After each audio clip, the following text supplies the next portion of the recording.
Hello, it is Fredas, the 20th of Hearthfire, the year 582. Today we will be reading 16 Dwemer books, all in the Dwemer section of the Law Library. We will begin with Ancient Scroll of the Dwemer 1a and end at Guylane's Dwemer Architecture. This will take some time, so sit back, relax, and listen in. Ancient Scrolls of the Dwemer 1a The Ransom of Zarek, Part 1, by Marabar Saul. Jalemmil stood in her garden and read the letter her servant had brought her. The bouquet of roses in her hand fell to the ground. For a moment it was as if all birds had ceased to sing, and a cloud had passed over the sky. Her carefully cultivated haven seemed to flood over with darkness. We have thy son, it read. We will be in touch with thee shortly with our ransom demands. Zarek had never made it as far as Akgon after all. One of the brigands on the road, orcs probably, or a cursed Dunmer, must have seen his well-appointed carriage and taken him hostage. Jalemmil clutched at a post for support, wondering if her boy had been hurt. He was but a student, not the sort to fight against well-armed men. But had they beaten him? It was more than a mother's heart could bear. "Don't tell me they sent the ransom note so quickly," called a familiar voice, and a familiar face appeared through the hedge. It was Zarek. Jalemmil hurried to embrace her boy, tears running down her face. "What happened?" she cried. "I thought thou hadst been kidnapped." "I was," said Zarek. "3 huge soaring Gnaws attacked my carriage on the Frimvorn Pass. Brothers, as I learned, named Matthias, Ulin, and Korg. Thou should have had seen this men, mother. Each of them would have had trouble fitting through the front door, I can tell thee." "What happened?" Jalemmil repeated. "Wert thou rescued?" "I thought about waiting for that, but I knew they'd send off a ransom note, and I know how thou dost worry, so I remembered what my mentor at Akgon always said about remaining calm, observing thy surroundings and looking for thy opponent's weakness." Zarek grinned. "It took a while, though, because these fellows were truly monsters, and then, when I listened to them bragging to one another, I realized that vanity was their weakness." "What didst thou do?" "They had me chained at their camp in the woods not far from Kale, on a high knoll overlooking a wide river. I heard one of them, Korg, telling the others that it would take the better part of an hour to swim across the river and back. They were nodding in agreement when I spoke up. "I could swim that river and back in 30 minutes, I said. "Impossible," said Korg. "I could swim faster than a little whelp like thee." So it was agreed that we would dive off the cliff, swim to the center island, and return.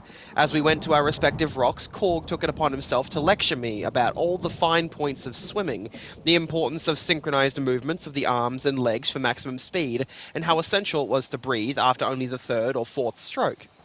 Not too often to slow thyself down, but not too little to lose one's air. I nodded and agreed to all of his fine points. Then we dove off the cliffs. I made it to the island and back in a little over an hour, but Korg never returned. He had dashed his brains at the rocks at the base of the cliff. I had noticed the telltale signs of underwater rocks and had taken the diving rock on the right.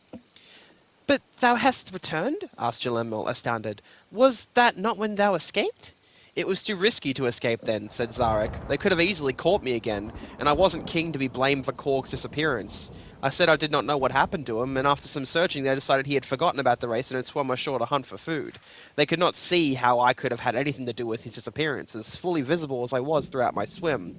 The 2 brothers began making camp along the rocky cliff edge, picking an ideal location so that I would not be able to escape. One of the brothers, Matthias, began commenting on the quality of the soil and the gradual incline of the rock that circled around the bay below. "It was ideal," he said, "for a foot race." I expressed my ignorance of the sport, and he was keen to give me details of the proper technique for running a race. He made absurd faces, showing how one must breathe in through the nose and out through the mouth, how to bend one's knees to the proper angle on the rise, and the importance of sure-foot placement. Most importantly, he explained, was that one must keep an aggressive but not too strenuous pace if one intends to win. "It is fine to run in 2nd place through the race," he said, "provided one has the willpower and strength to pull out in the end." I was an enthusiastic student, and Matthias decided that we ought to run a quick race around the edge of the bay before night fell.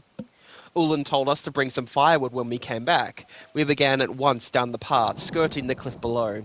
I followed his advice about breath, gait, and foot placement, but I ran with all my power from the start. Despite his much longer legs, I was a few paces ahead as we rounded the first corner. With his eyes on my back, Matthias did not see the gap in the rock that I jumped over.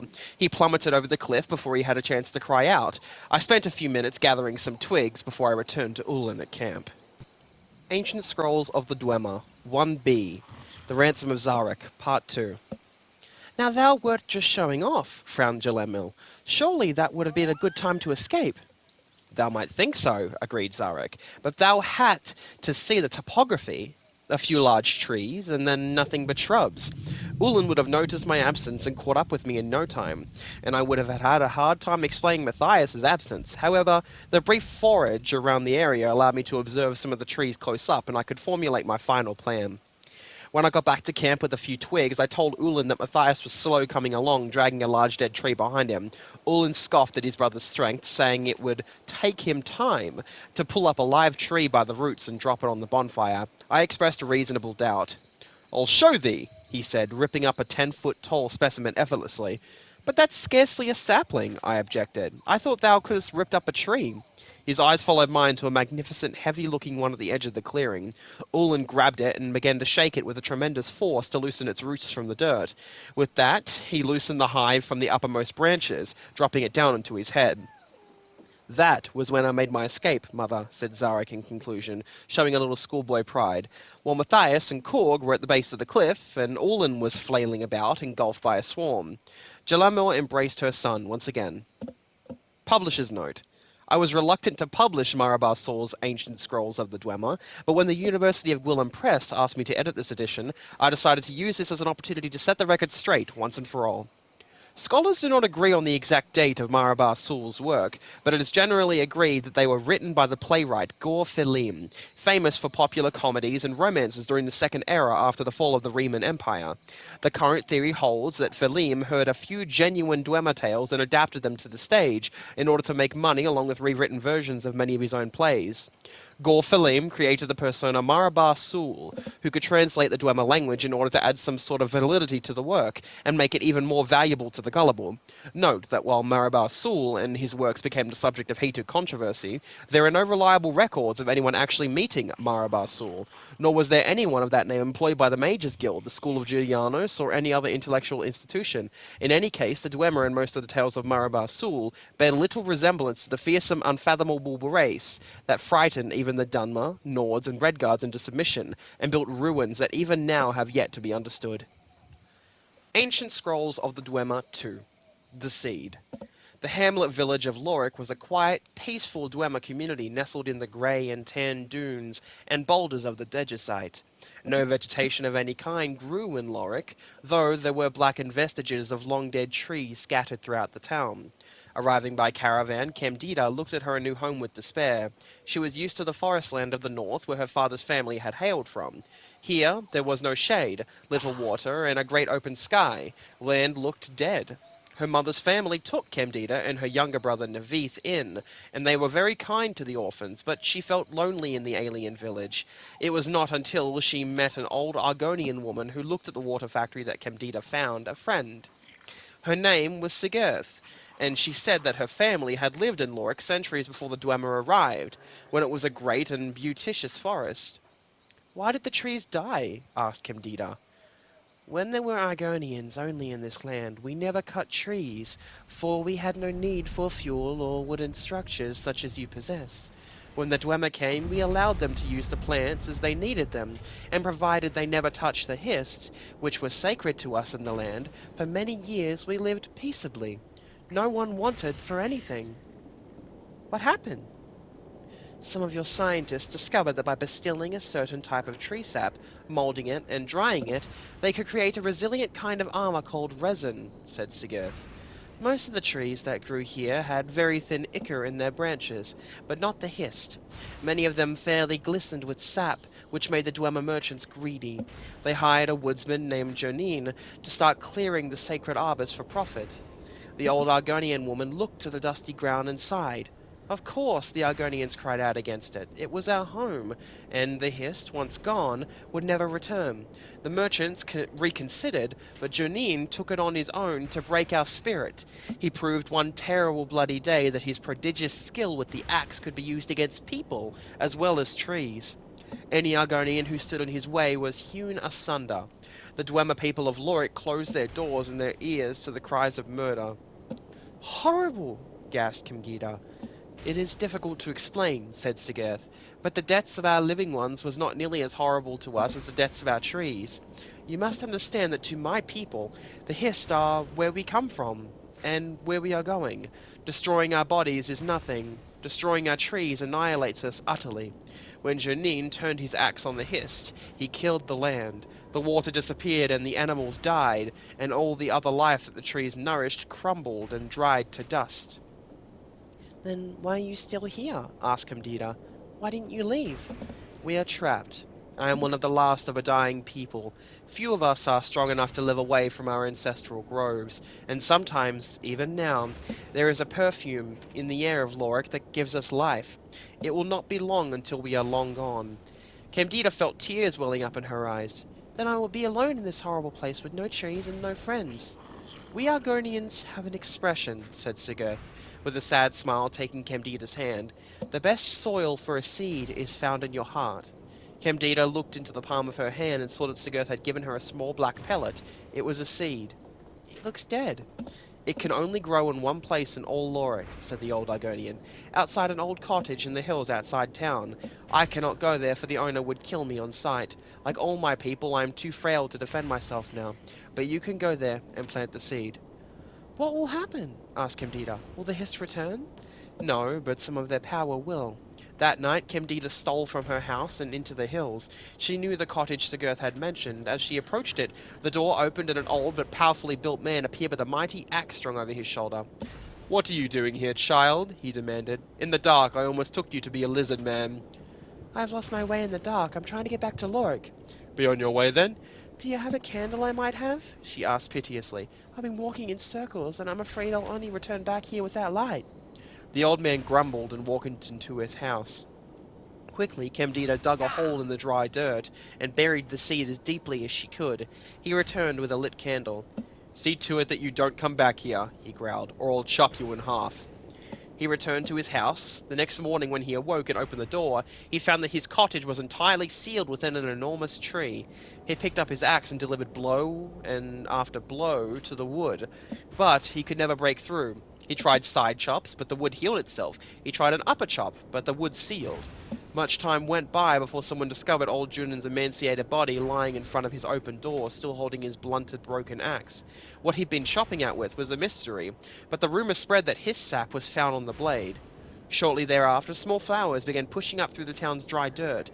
The hiss did not return, but at twilight, the shadows of great trees would fill the streets. Ancient Scrolls of the Dwemer III. The Importance of Ware by Marabar Sul. The chieftain of Othrabad gathered his wise men together and said, Every morning a tenfold of my flock are found butchered. What is the cause? Fangbith, the war leader, said, A monster may be coming down from the mountain and devouring your flock. Gorik the healer said, A strange new disease perhaps is to blame. Baran the priest said, We must sacrifice to the goddess for her to save us. The wise men made sacrifices, and while they waited for their answers from the goddess, Fangbith went to mentor Jolterig and said, You taught me well how to forge the cudgel of Zolia, and how to wield it in combat, but I must know now when it is wise to use my skill. Do I wait for the goddess to reply or the medicine to work, or do I hunt the monster that I know is in the mountain? When is not important, said Jolterig. Where is all that is important. So Fangbeth took his soulic cudgel in hand and walked far through the dark forest until he came to the base of the great mountain. There he met two monsters, one bloody with the flesh of the chieftain of Othrabar's flock, fought him, while its mate fled. Fangbeth remembered what his master had taught him, that where was all that was important. He struck the monster on each of its 5 vital points, head, groin, throat, back, and chest. With 5 blows to the 5 points, the monster was slain. It was too heavy to carry with him, but still triumphant, Fangbeth returned to Othrabar. I say I have slain the monster that ate your flock, he cried. What proof have you that you have slaved a monster? Asked the chieftain. I say I have saved the flock with my medicine, said Gorak the healer. I say the goddess has saved the flock by my sacrifices, said Baran the priest. 2 mornings went by and the flocks were safe, but on the morning of the third day another tenfold of the chieftain's flock was found butchered. Gorak the healer went to his study to find a new medicine. Baran the priest prepared more sacrifices. Fangbith took his Zolek cudgel in hand again, and he walked through the dark forest until he came to the base of the great mountain. There he met the other monster, bloody with the flesh of the chieftain of Offabar's flock. They did battle, and again Fangbith remembered what his master had taught him, that where was all that was important. He struck the monster 5 times on the head, and it fled. Chasing it along the mountain, he struck it 5 times in the groin, and it fled. Running through the forest, Fangbith overtook the monster and struck it 5 times in the throat, and it fled. Entering into the fields of Othrabar, Fangbith overtook the monster and struck it 5 times in the back, and it fled. At the foot of the stronghold, the chieftain and his wise men emerged to the sound of the monster wailing, where they beheld the monster that had slain the chieftain's flock. Fangbith struck the monster 5 times in the chest, and it was slain. A great feast was held in Fangbith's honor, and the flock of Othrabar was never again slain. Joltereg embraced his student and said, You have at last learned the importance of where you strike your blows. Ancient Scrolls of the Dwemer 4, on the Utility of Marbles and Needles, by Marabar Sul. A Nord, a Kaimer, and a Dwemer walked into a corner club. What'll it be, Mutsaraz? The barkeep asked. Give me a mug of mead, said the Nord. I'll have the snifter of shine, the good stuff, mind you, said the Kaimer. Serve me an infusion of charl, a marble, and a leather sewing needle, said the Dwemer. Ha ha, guffawed the Nord. Sure's bones! The little milk drinker's going to play pick up sticks, but he can only handle one stick. At least I don't swear by a god who is not only imaginary but dead, said the Dwemer, as the barkeep placed his items on the counter. Hey, what? The Nord blustered. Why, I oughta... He's got you there by his star, said the Kaimer, sipping at his sheen. A point for you, dwarf. On the other hand, at least the Nord doesn't think it's clever to worship demons from other planes, said the Dwemer, swirling his charl. Boethia Mafala? You go too far, cried the Kaimer, drawing a triangular dagger. Yeah, let's got the run, growled the Nord, pulling a hand axe. The Dwemer knocked the marble off the counter. It landed on the floor just where the Kaimer was putting down his foot for a thrust. He sipped, lurched left, and buried his dagger to the hilt in the surprised Nord's chest. Meanwhile, the Dwemer gave the big needle a precise flick of the finger. It spun down and lodged in a crack between the floor planks, point up. As the Kaimer backpedaled from the dying Nord, he lost his balance and fell headfirst to the floor, with the needle pierced one of his golden eyes all the way through into its brain. It took several minutes of flailing, but eventually the Kaimer was as dead as the Nord. The Dwemer pulled a coin purse from the Kaimer's belt and gave it to the barkeep, swallowed the Nord's mead in one prolonged chug, picked up the snifter of sheen and took a sip, then nodded to the barkeep and left the corner club, snifter in hand. Off to the market, they heard him say. I must get a bone tweezer, a guareg, and a bootjack. Ancient Scrolls of the Dwemer 5, The Song of the Alchemists, by Marabar Sul. When King Marinian's alchemist had to leave his station after a laboratory experiment that yielded detonation, the word went out that the king did want a new savant to mix his potions and brews, but he declared he would only choose a fellow who knew the tricks and the tools. The king refused to hire on more fools. After much deliberation, discussions, and debates, the king picked out 2 well-learned candidates, Eanthippus Minthurk, an emphatic fair, an ambitious pair. Vied to prove which one was the best, said the king, there will be a test. They went to a large chamber with herbs, gems, tomes, pots, measuring cups, all under high crystalline domes. Make me a tonic that will make me invisible, laughed the king in a tone some would call risible. So emphatic fair and Eanthippus Minthurk began to work, mincing herbs, mashing metal, refining strange oils, cautiously setting their cauldrons to burbling boils, each on his own, sending mixing bowls mixing, sometimes peeking to see what the other was fixing. After they had worked for nearly 3/4 an hour, both Eanthippus Minthurk and emphatic fair winked at the other, certain he won. Said King Marinian, now you must taste the potions you've wrought. Take a spoon and sample it right from your pot. Minthurk vanished as his lips touched his brew, but Fair tasted his and remained apparent in view. You think you mix silver, blue diamonds, and yellow grass, the king laughed. Look up, Fair, up at the ceiling glass. The light falling makes the ingredients you choose quite different hues. What do you get? Said the floating voice, bold. Of a potion of red diamonds, blue grass, and gold. By Dwemer God, said Fair, his face in a wince. I've made a potion to fortify my own intelligence. Ancient Scrolls of the Dwemer 6, Kimava Midium, by Marabar Sul. After many battles, it was clear who would win the war. The Chimer had great skills in magic and swordplay, but against the armoured battalions of the Dwemer clad in the finest shielding wrought by Janago, there was little hope of their ever winning. In the interest of keeping some measure of peace in the land, Sothofen, the warlord, agreed to a truce with Kerenethel, Barif the Beast. In exchange for the disputed lands, Sothofen gave Barif a mighty golem that would protect the Chimer's territory from the excursions of the northern barbarians. Barif was delighted with his gift and brought it back to his camp, where all his warriors gaped in awe at it. Sparkling gold in hue, it resembled a Dwemer cavalier. With a proud aspect to test its strength, they placed the golem in the center of an arena and flung magical bolts of lightning at it. Its agility was such that few of the bolts struck it. It had the wherewithal to pivot on its hips to avoid the brunt of the attacks without losing its balance. Feet firmly planted on the ground, a volley of fireballs followed, which the golem ably dodged, bending its knees and its legs to spin around the blasts. The few times it was struck, it made certain to be hit in the chest and waist, the strongest parts of its body. The troops cheered at the sight of such an agile and powerful creation. With it leading the defense, the barbarians of Skyrim would never again successfully raid their villages. They named it Kimarvaminium, the hope of the Chimer. Barif had the golem brought to his chambers with all his house thanes. There, they tested Kimarvaminium further, its strength, its speed, its resiliency. They could find no flaw with its design.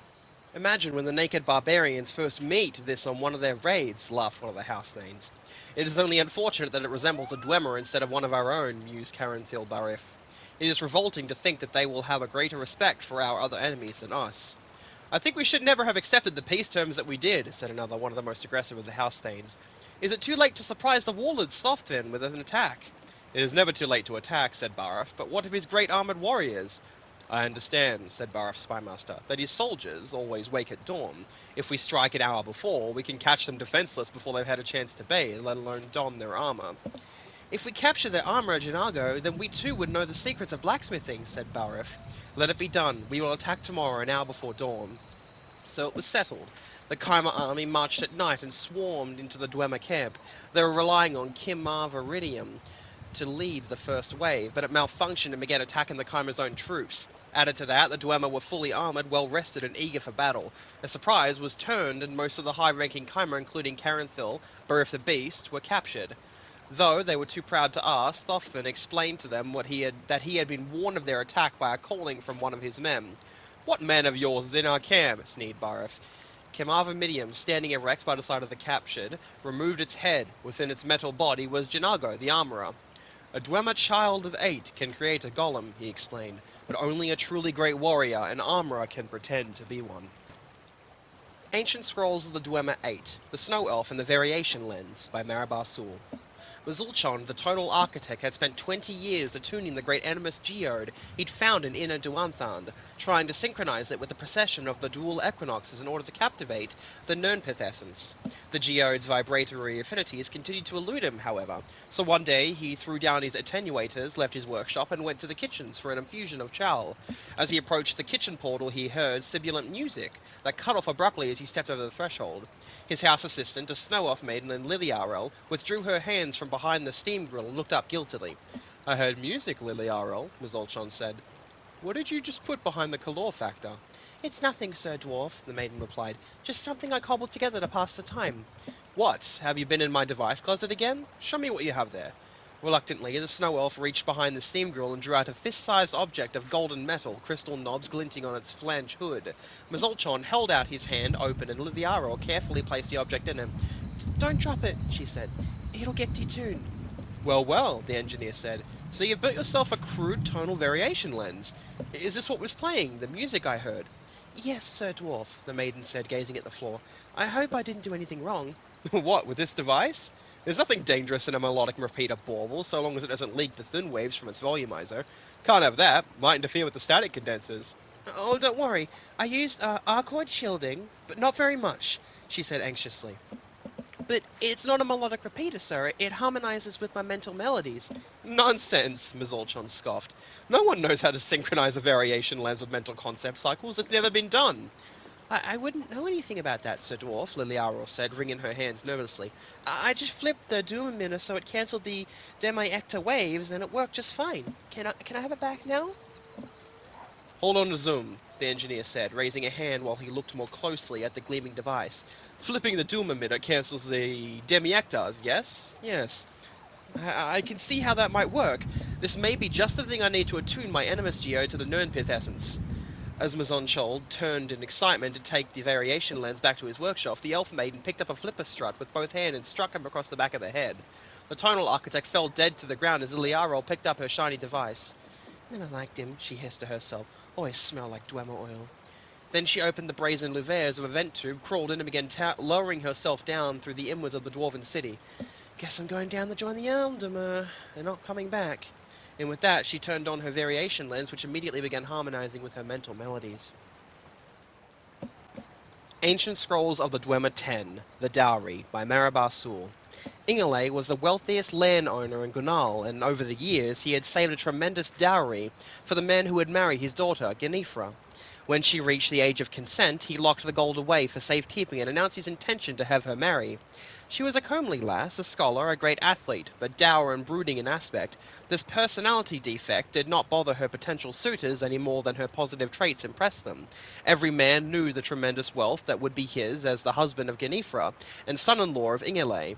That alone was enough for hundreds to come to Gunal to pay court. The man who will marry my daughter, said Ingele to the assembled, must not be doing so purely out of avarice. He must demonstrate his own wealth to my satisfaction. This simple pronouncement removed a vast majority of the suitors, since they knew they could not impress the landowner with their meagre fortunes. A few dozen did come forward within a few days, clad in finer Killar cloth of spun silver, accompanied by exotic servants travelling in magnificent carriages, all who met with Ingele's approval, but none arrived in a more resplendent fashion than Welland Nerillic. The young man, whom no one had ever heard of, arrived in a shining ebon coach drawn by a team of dragons, his clothing of rarest manufacture. He was accompanied by an army of the most fantastical servants any of Gunal had ever seen. His valets had eyes on all sides of their heads, and his maidservants seemed cast in gemstones. Such was not enough for Ingele. The man who marries my daughter must prove himself an intelligent fellow, for I would not have an ignoramus as a son-in-law and business partner, he declared. This eliminated a large part of the wealthy suitors. Through their lives of luxury, they had never needed to think very much, if at all. Still, some came forward over the next few days, demonstrating their wit and learning, quoting the great sages of the past, and offering their philosophies of metaphysics and alchemy. Welland Relic also came and asked Ingele to dine at the villa he had rented outside Gunal.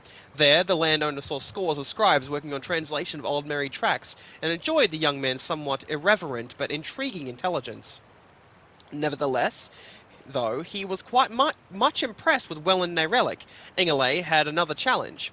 I love my daughter very much, said Ingele, and I hope that the man who marries her will make her happy as well. Should any of you make her smile, she and the great dowry are yours. The suitors lined up for days, singing her songs, proclaiming their devotion, describing her beauty in the most poetic of terms. Genifra merely glared at all with hatred and melancholia. Ingele stood by her side and began to despair. His daughter's suitors were failing to a man. Finally, Welland Relic came to the chamber.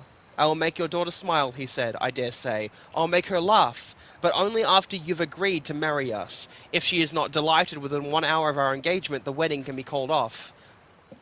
Ingele turned to his daughter. She was not smiling, but her eyes had sparked with some morbid curiosity in this young man. As no other suitor had even registered that for her, he agreed. The dowry is naturally not to be paid till after you've wed, said Ingele. Being engaged is not enough. Might I see the dowry still? Asked Welland. Knowing how fabled the treasure was, and understanding that this would likely be the closest the young men would come to possessing it, Ingele agreed. He had grown quite fond of Welland. On his orders, Welland, Ingele, Glum, Genifra, and the Castellan delved deeply into the stronghold of Gunal. The first vault had to be opened by touching a series of runic symbols. Should one of the marks be activated incorrectly, a volley of poisoned arrows would have struck the thief. Ingele was particularly proud of the next level of security, a lock composed of blades with 18 tumblers that required 3 keys to be turned simultaneously. The blades were designed to eviscerate any who merely picked one of the locks.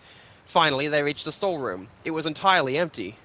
By Lorcan, we've been burgled, cried Ingele. But how? Who could have done this?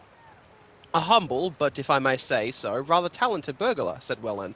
A man who has loved your daughter from afar for many years, but did not possess the glamour or the learning to impress, that is, until the gold from her dowry afforded me the opportunity. You? Bellowed Ingalay, scarcely able to believe it. Then something even more unbelievable happened. Ganifra began to laugh. She had never even dreamed of meeting anyone like this thief. She threw herself into his arms before her father's outraged eyes. After a moment, Ingalay began to laugh as well. Ganifra and Welland were married in a month's time. Though he was in fact quite poor and had little scholarship, Ingalay was amazed how much his wealth increased with such a son-in-law and business partner. He made certain never to ask from whence the excess gold came. Ancient Scrolls of the Dwemer 11, Azora and the Box, by Marabar Sul. Nashilbar had enjoyed an adventurous youth, but had grown to be a very wise, very old Dwemer, who spent his life searching for truth and dispelling superstitions. He invented much and created many theorems and logic structures that bore his name, but much of the world still puzzled him, and nothing was a greater enigma to him than the nature of the Aedra and the Daedra. Over the course of his research, he came to the conclusion that many of the gods were entirely fabricated by men and Mer. Nothing, however, was a greater question to Nashilbar than the limits of divine power. Were the greater beings the masters of the entire world, or did the humbler creatures have the strength to forge their own destinies? As Nashilbar found himself nearing the end of his life, he felt he must understand this last basic truth. Among the sage's acquaintances was a holy Khymer priest named Athenic. When the priest was visiting the Tharlagas Eternimas, Nashilbar told him that what he intended to do to find the nature of divine power. Athenic was terrified and pleaded with his friend not to break this great mystery, but Nashilbar was resolute. Finally, the priest agreed to assist out of love for his friend, though he feared the results of this blasphemy. Athenic summoned Azura. After the usual rituals by which the priest declared his faith in her powers, and Azura agreed to do no harm to him, the Shilbar and a dozen of his students entered the summoning chamber, carrying with them a large box. As we see you in our land, Azura, you are the goddess of the dusk, the dawn, and all the mysterious therein, said the Shilbar, trying to appear as kindly and obsequious as he could be. It is said that your knowledge is absolute. So it is, smiled the Daedra. You would know, for example, what is in this wooden box, said Nashilbar. Azura turned to Athenic, her brow furrowed. The priest was quick to explain. Goddess, this Dwemer is a very wise and respected man. Believe me, please, the intention is not to mock your greatness, but to demonstrate it to this scientist and to the rest of his skeptical race. I have tried to explain your power to him, but his philosophy is such that he must see it demonstrated. If I am to demonstrate my might in a way to bring the Dwemer race to understanding, it might have been a more impressive feat that you would have me do, growled Azura, who turned to look Nashilbar in the eyes. There is a red-petaled flower in the box. The Shilbar did not smile or frown. He simply opened the box and revealed to all that it was empty. When the students turned to look at Azura, she was gone. Only Athenic had seen the goddess's expression before she vanished, and he could not speak, for he was trembling so. A curse had fallen. He knew that truly, but even crueler, was the knowledge of divine power that had been demonstrated. The Shilbar also looked pale, uncertain on his feet, but his face shone with not fear, but bliss. The smile of a Dwemer finding evidence for a truth only suspected. Two of his students supported him, and two more supported the priest as they left the chamber. I have studied much over the years, performed countless experiments, taught myself 1,000 languages, and yet the skill that has taught me the final truth is one that I learned when I was but a poor young man struggling to earn enough gold so I could eat, whispered the sage. As he was escorted up the stairs to his bed, a red flower petal fell from the sleeve of his voluminous robe. Nashilbar died that night, a portrait of peace that comes from contented knowledge. You may notice that there is only 11, 10, 8, 6, 5, 4, 3, 2, and 1 here. That is because 7 and 9 have never been found. We don't know where they are or what they contain. Maybe we will find them eventually. Antecedents of Dwemer Law. This book is a historical account of the development of Dwemer law and custom from its roots in High Elven culture.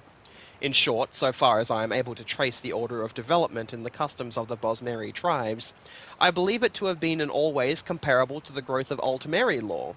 The earlier liability for slaves and animals was mainly confined to surrender, as in the Somerset Isles this later became compensation. What does this matter for a study of our laws today?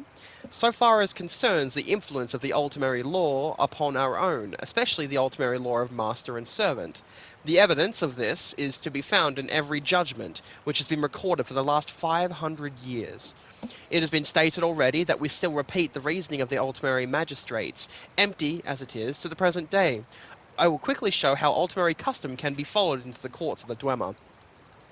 In the laws of Kandar Watch, PD 1180, it is said, if one who is owned by another slays one who owns himself, the first owner must pay the associate of the slain 3 fine instruments in the body of the one who is owned. There are many other citations that are similar. The same principle is extended even to the case of a centurion, by which a man is killed. If, at the common workbench, one is slain by an animunculi, the associate of the slain may disassemble the animunculi and take its parts within 30 days. Consider what Dark has mentioned concerning the rude beasts of the Tenmar forests. If a marsh cat was killed by an Argonian, his family were in disgrace till they retaliated by killing the Argonian or another like it. Furthermore, if a marsh cat was killed by a fall from a tree, his relatives would take their revenge by toppling the tree, shattering its branches, and casting them to every part of the forest. Dwarven Automatons by Herbane, Nord. The dwarves have been extinct for many an age, and perhaps that's for the best. To see men and women the size of large children, all with beards, would be a most disturbing sight. Still, whatever wrath the dwarves brought from the gods that consumed an entire civilization, surely must have been an awe-inspiring thing to witness. The remnants of their civilization lie buried in the hearts of mountains. Scholars and thieves the world over descend on the skeletal remains of dwarven cities like vultures to scrape clean the bones of the past, old knowledge waiting to be exhumed, and treasures to be discovered. But many men lie murdered in those halls of the damned, because those dwarven ruins do not release their treasures without a fight. My kin would tell stories long ago when I was just a child about how adept the dwarves were at building machines. They would say that before our time, dwarves harnessed the power of the earth. They wielded fire and hammers to reshape steel and bronze with a mechanical brilliance that breathed life into these now ancient constructs of metal and magic. In their dark halls and chambers, amid the ceaseless droning of grinding gears and venting steam, they lie in wait to confound or destroy would-be plunderers of the dwarven sanctums, as the grim watchmen of the last vestiges of culture from a dead race. I descended into the humid darkness of Mazulft. The slow hiss of steam, creaking of metal, and rattle of old gears powering an empty city would unnerve most men. I could hear things in the darkness skittering across the floor, just out of sight as I stepped over the bodies of plunderers or scholars who had not made it far. I knew it was not rats wandering these halls. Small mechanical spiders set upon me with rapid movements. Machines sprouted from the walls and uncurled into spheres into contraptions that rolled on top of gears for legs and crossbows for arms. I could not help but marvel at these single-purpose machines built for the murder of men. My sword and my shield are my strength, and I am undeterred by such things. I had heard of greater things roaming these depths, and indeed something else in these chambers stirred, and it echoed with massive weight. As it lumbered closer, its feet stuck the ground, as if walking on massive pistons. As it loomed out of darkness, I could see it clear for the first time. Axe for one hand, hammer for the other, as tall as 5 men, made of dull bronze, with a face molded in the image of its masters. A steam centurion. The stories were true. These were the guardians of the greatest dwarven treasures. We fought, and the dwarves must truly be extinct, because our battle was surely booming enough to wake the dead. It came at me with hammer and axe, inhuman strength, great fortitude, and a purpose of nothing but murder. I dodged as it crushed the stone around me with futile strikes. I thrusted, and slashed at it with my blade, and took every opening afforded as we shook the halls with violence. I refused to be undone by a machine. Where the average man would be long dead, I stood over the husk of this dead automaton, its steam escaping like a final gasp. I could have taken the dwarven artifacts and metal, but I left them there for others, for I would not hex my journey with the possessions of dead men. Maybe that is where countless others go wrong. I will continue on my journey across the lands. Perhaps one day Herbane will meet a worthy challenge, for I have yet to see what would make me tremble. Dwemer Inquiries, Volume 1. Their Architecture and Civilization, by Thelwy Galen, Scholar. In the deep halls, far from men, forsaken red mountain, twisted kin. Hail the mind, hail the stone, dwarven pride, stronger than bone. My life's work has been dedicated to investigating the Dwemer, their dubious history, and their mysterious banishment. My goal with this text is sharing my findings and conclusions based on 80 years spent studying their unique architectural remains. The migration of the Deep Elves from their ancestral Dwemereth, now Morrowind, is a generally accepted fact. Recorded history supports this, specifically mentioning the Rorken clan's refusal to join King Dumark in the forming of the First Council and their subsequent exodus to Hammerfell. The architectural premise is also sound, as the building habits of the dwarves adapted and changed, albeit slowly and in subtle ways, over time and land. I propose that some of these differences are stylistic as well as practical. Traditional viewpoints suggest that the Vardenfell Dwemer were the most prolific of their kind. Based on my excavations throughout Skyrim, Morrowind, and High Rock, I am not sure that this is the case. While Vardenfell is almost cluttered with dwarven ruins poking through the surface of the landscape, the construction of those ruins is fundamentally different from the majority of what I've observed elsewhere. Furthermore, as we delve into Vardenfell's ruins, we notice that their internal structure is quite different. While major civic and operational chambers are found near the surface in a Vardenfell ruin, that is not typically the case on the mainland. Minor passageways and storehouse rooms are near the surface, but more important locations do not occur until we explore much deeper. Because such major locations are well hidden in Dwemer ruins outside of Morrowind, many scholars believe they were in fact not present in ruins outside that province. This premature conclusion has led to some to believe such sites to be mere outposts. My research has shown this to not be the case. A few theories may explain this difference. Perhaps clan architects simply had their own styles and preferences when it came to civic planning. This seems only somewhat likely, as dwarven techniques were based on empirical study, and there was likely little room for creative interpretation when it came to building technique. Geological makeup of the terrain almost certainly played a role, especially in a region like northern Skyrim, where the ground near the surface is very rocky and often frozen as opposed to the volcanic substratum common in Vardenfell or the ubiquitous aquifers found in Hammerfell. It's possible that dwarven architects in the north were not able to excavate larger structures until reaching a more pliable strata. This scholar would like to suggest, however, that many structures west of Morrowind were built after First Era 420, when the clan Rorken left Vardenfell. It seems evident that several clans broke off to create their own little settlements, choosing to live in greater isolation than their eastern brethren. This theory is particularly fascinating because it leads me to believe that dwarven architects may have developed even more elaborate methods of hiding their strongholds over time. This opens the distinct possibility that undisturbed dwarven archaeological sites exist throughout Tamriel, even in southern areas like Cyrodiil or Blackmarsh, where dwarves are not believed to have ever had a significant presence. Though we should not get carried away on flights of fancy, one could extrapolate this logic to suggest that some dwarven clans were living among us for much longer than previously believed, perhaps well beyond the disappearance during the War of the Red Mountain in First Era 700. Dwemer Inquiries, Volume 2, Their Architecture and Civilization, by Thelwy Galen, Scholar. In the deep halls far from men, forsaked Red Mountain, twisted kin, hail the mind, hail the stone, dwarven pride stronger than bone. The limited written record supports the perception of the Deep Elves as culturally revering the pursuits of logic and science. This stands in stark contrast to the belief system of most other Mer cultures. When we imagine a society structured around such a central ideology, it seems reasonable that prolific scholars, especially in fields such as mathematics, metallurgy, or architecture, would be elevated to social status like that of a clergy in a more mystically inclined culture. The idea is supported by a fragment of Dwemer's text recovered from a colony in Skyrim, Erkenthound, which I believe to be associated with Clan Rorken. My translation is as follows. A lengthy and complex Dwemeric text follows. To raise granted cousin Qualek of untranslatable privilege with duties for family home building. Huagan Kultura, tradition to Father Mundus Shaper. Some scholars interpret this as evidence of Dwemer worship of Mundus, but I do not agree. My translation of this passage suggests that a respected Dwemer by the name of Kualek was promoted to a civic position, probably as a tonal architect. The latter half of the fragment suggests that Kualek's position requires him to build in a specific style. The term Hawadkin Kultura has thus far eluded me, but I believe it may be the name of such a style. It's possible there were several styles differing in their construction principles and typical structures. One earmark of what I believe was the prevalent Dwemer style among northern clans was a feature I call the deep venue. Deep venues are often made up of one or more expansive natural caverns in which several other structures occur. Structures within the venue may be carved from the stone itself or freely erected upon the cavern floor. The largest and most impressive venues, such as those found in Bethardums, may even feature roads wide enough for 10 large men to walk shoulder meet shoulder along it.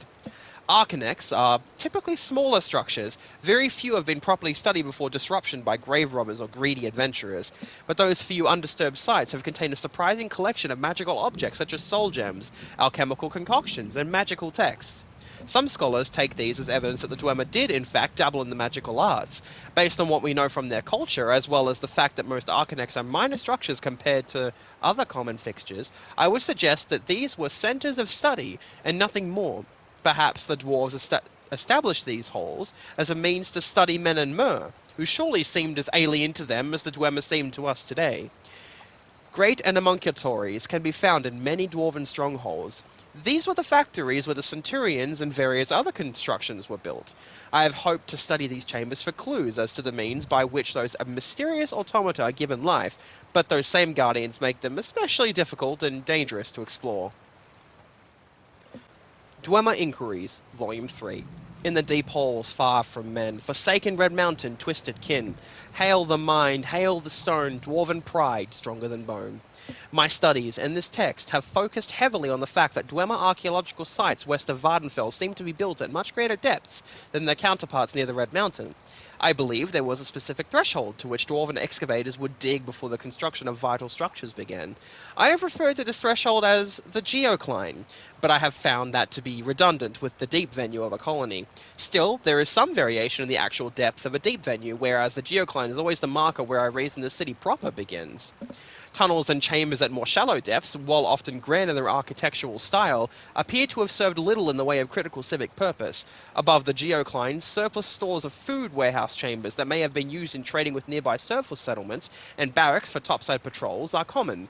These tunnels, I have observed, can meander in a seemingly more random pattern than those planned structures beneath. I hypothesize that this may be due to the unpredictable nature of an excavation, even to a race as clever as the Dwemer. Surely unexpected deposits of stone or geological events could make the effort difficult. I think that these haphazard tunnels are often the result of the search for suitable substratum to build within. I have found in a small number of ruins referencing a geological anomaly or a place known as Falzardham Din. This is intriguing because the term not only appears in a few tablet fragments, but also very specifically on ornate metal frames in the deepest regions of the Alftand, Erkenthand, and Mazinchalev strongholds of Skyrim. I have yet to decipher the meaning of these elaborate carvings, but consider it highly strange that they occur in the deepest part of each of these ruins. The most reasonable translation of Falzardam Din I have managed to decipher is Blackest Kingdom Reaches. But I cannot imagine what that means. I suspect there may be some pattern I am failing to notice. This creeping doubt has haunted my career in recent years, and I have begun to doubt if I will unravel some secret of the dwarves in my lifetime. Though it lies just under my nose or under my feet. And finally, the final book. Guylane's Dwemer Architecture by Guylaine Marilli. Editor's note. This is Guylaine Marilli's outdated but entertainingly written reference on late Dwemer architecture. Excerpt is from the chapter describing the Second Empire style of approaches and defenses, mentioning the common formal convention of the quote-unquote four tests. The book also mentions that the Telvanni have adopted this four-test convention as an aesthetic element in their defenses and approaches to their towers. The test of pattern requires the observer to examine and analyze for patterns before he acts, with the understanding that many patterns are subtle or hidden. The test of disorder requires the observer to proceed systematically when no pattern is perceived, when the observer recognizes that many things must be done, and in no specific order the procedure is to perceive and order all the things to be done, and upon doing a thing, to recall how and when that thing has been done.